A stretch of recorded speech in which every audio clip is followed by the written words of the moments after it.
जन्नत किसे कहते हैं, चलिए आज बात करते हैं। मैंने आज देखा अपनी आंखों से, मेरे ख्याल से शायद 30-40 साल एक दूसरे के साथ बिताए होंगे।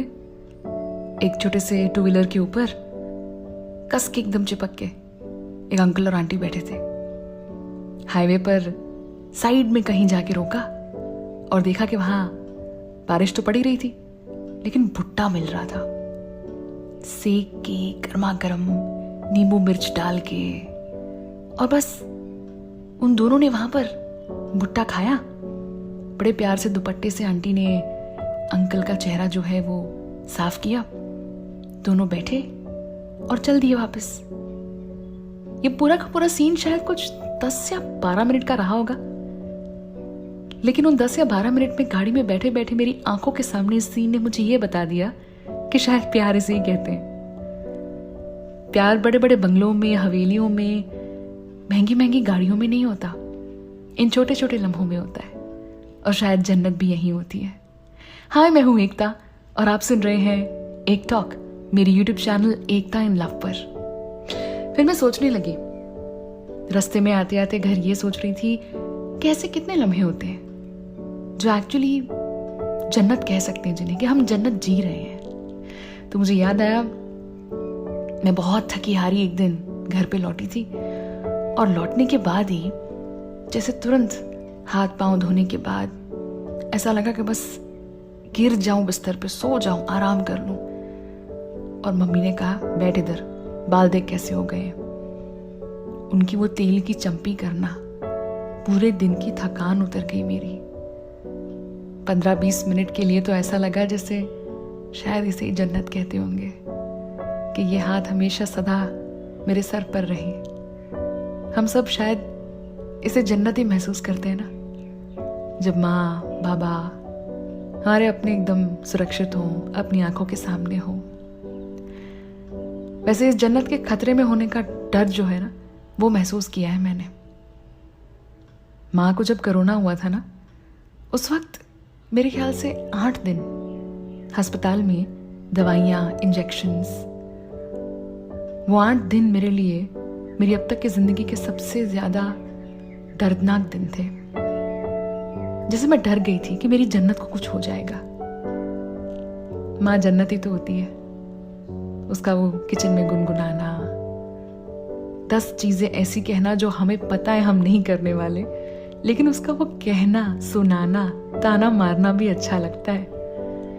और कई बार वो सब सुनने के लिए हम ज्यादातर ऐसी चीजें कर जाते हैं कि हमें पता है वो चिढ़ेगी।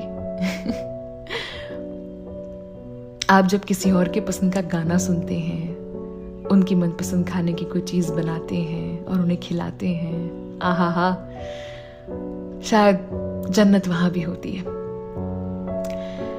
जन्नत उसे भी कहते हैं जब आधी रात तक आपको बिना किसी डर के किसी ऐसे इंसान के साथ बहुत सारी बातें करने का मौका मिल जाए जिससे आपको कोई डर नहीं लगता। आप महफूज महसूस करते हैं उनके साथ। अगर आपकी जिंदगी में कोई एक शख्स भी ऐसा है जो आपको इतना महफूज महसूस कराए, जिसके साथ आप बेबाक, बिना किसी डर के बिंदास बातें कर सके, तो उसे जन्नत कहेंगे। अपने दिल का हाल सुना सके तो उसे जन्नत कहेंगे, है ना। संडे, ये भागदौड़ की जिंदगी में कोरोना नामक चीज ने हमें रुकना और थमना तो सिखाया, लेकिन आज भी संडे मिल जाना बहुत बड़ी बात है। बहुत से लोग हैं जिनके लिए जिंदगी में कोई छुट्टी, आराम या संडे जैसी चीज नहीं होती।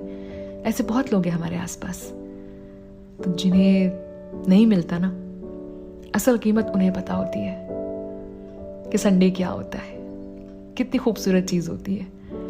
बिना अलार्म के उठना, आराम से, मन करे तब नहाने जाना, बैठना। ऐसे बहुत सी चीजें हैं जिन्हें आप डिफाइन करें तो कह सकते हैं कि हाँ, ये जन्नत है। हाईवे के ऊपर का एक डिवाइडर और उस डिवाइडर के ऊपर कहीं किसी कोने में थोड़ी सी ऐसी जगह जहां एक पेड़ की छांव है। 2 भिखारी हैं जो वहीं बैठे रहते हैं। दफ्तर आते जाते रोज उनको देखती हूँ और शायद ये सोचती हूँ कि ये पेड़ के नीचे का छांव वाला हिस्सा शायद इनके लिए जन्नत है। क्योंकि इनके सर के ऊपर और कोई ऐसी कोई छत नहीं है, ऐसा कुछ नहीं है जो इन्हें इस कड़कती धूप से बचाए। हम सबके पास ऐसी बहुत सी चीजें हैं जो हमारी जन्नत है, और आई थिंक उन्हें याद करके ऊपर वाले का शुक्रिया अदा कर देना चाहिए। हम नहीं जानते कि हम अपने आसपास और जो जी रहे हैं कितनी सारी ऐसी नेमतें हैं। So thank you. मैं तो उसको दिन में पता नहीं कितनी बार थैंक यू कहती हूँ। आज रात आप भी थैंक यू कहकर सोने जाइएगा। उसे बहुत अच्छा लगता है जब हम उसे ये कहते हैं कि हमें कदर है तुमने जो जो दिया है उसकी, जो दिया उसका भी शुक्राना और नहीं दिया उसका तो डबल शुक्राना। हम नहीं जानते तूने हमें कहाँ कहाँ से बचा के रखा है। जो तूने दिया है ना वो जन्नत है। चलिए कल फिर 9 बजे मुलाकात होगी मेरी YouTube channel Ekta in love पर।